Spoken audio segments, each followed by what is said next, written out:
Stand-up comedy is great.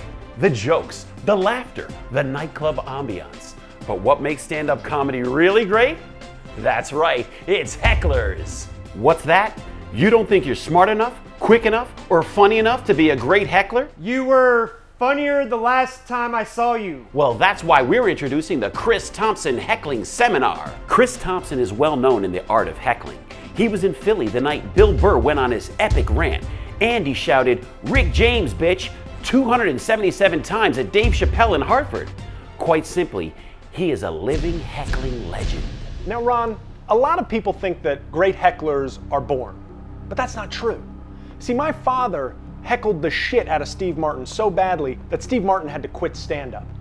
My father passed those techniques on to me to make me a great heckler, and now I'm ready to give them to the world. With Chris's Heckling Seminar, you will learn all the great techniques to make a show about you, and therefore make it a better show. Okay, let's say I'm a comedian, okay, and I make a joke about AIDS. What do you say? Well, I guess I would frown and say something like, "Hey, that's not very funny." You know, that's good, that's a good start, but can you give me something stronger? My mother died of cancer. Ah, that's great. That's great. See that, class? He made it depressing because he brought up a disease, but a disease that has nothing to do with AIDS. So it's irrelevant and depressing. Great heckle. You will get all 6 techniques from Chris, starting with be offended to his other 5 keys to heckling. Now, I just went 60 whole seconds without being interrupted. Is it anybody's birthday here? It's mine. Well then, why haven't you let everybody know? What do we say when it's a birthday party or a bachelorette party? Woohoo! It's my day today. It's my fucking day, bitches! That's right, it is. Now guys, do you know when the best time to heckle someone is? That's right before the punchline. But this can take some seasoning and experience to know exactly when to hit. Now, my wife and I are getting divorced, which sucks, and she's getting to keep the house and the dog, which also sucks. But the good news is she's getting stuck with divorce is not funny. Now, a lot of people think that for a heckle to be great, you have to address the comedian directly, but that's not true. Sometimes something as simple and easy as ordering your drink too loudly can turn the whole show's attention onto you.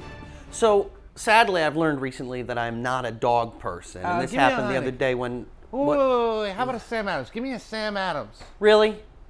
No Sam Adams? Come on, dude. What kind of place is it? Give me another Jack and Coke. Do you have Jack and Coke? Chris is prepared to answer all questions you have to make you the best heckler you can be. But Chris, what if the comedian is really good and deflects these techniques? Okay, first off, it's Mr. Thompson, but great question. What we would do there is we would go to advanced technique, complain to management. You can act emotional, you can make up lies like, the comic spit on me, or he touched me, or he made me feel threatened. These may not be classic heckles, but they are an extension of the sense of entitlement we want all of our students to be equipped with after our program. Any average Joe can go to a comedy club and yell "shut up" at a comic, but that's not what makes a great heckler. Great heckler has to pick his spot, pick his moment to make a show better. Like when I yelled at Bill Burr in Philly, when I said Rick James almost 300 times in Hartford. That made me a star. They put it on the internet. That's not just Bill Burr's rant or Dave Chappelle's meltdown. That's my rant. That's my meltdown. But now, this is a golden age for hecklers because any comedian, even at a shitty Comedy Zone, if you talk to them on stage, they will put you on YouTube and call it Crushing Heckler, even if they didn't crush you. It's awesome. So order now this amazing program.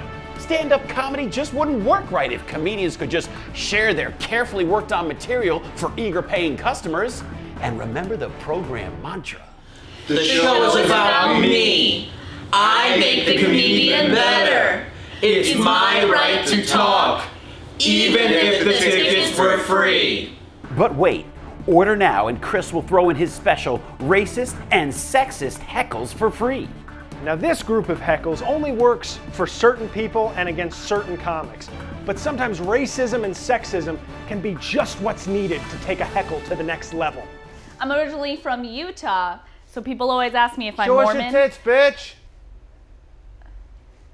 Why would you say that? Women aren't funny. Really mean. Are you fucking the headliner? I'm a good woman. Okay? See, that was a great heckle, because every great heckle has two parts. Not only did you devalue her comedy, you dehumanized her too. Nice job. So my mother-in-law is coming to town, and I'm not looking forward to that. Shut the fuck up, you faggot ass nigga! You ain't even got no jokes! Why would you say... I want everybody to pay attention. That is a great heckle. It was homophobic, it was racial, and best of all, it completely destroyed the confidence of the comic on stage. Now that comedian's gonna be so much better and happier because of your work. So that's 6 techniques, plus the bonus technique, all for only $49.95. So hurry and order your program to... Actually, whenever you want.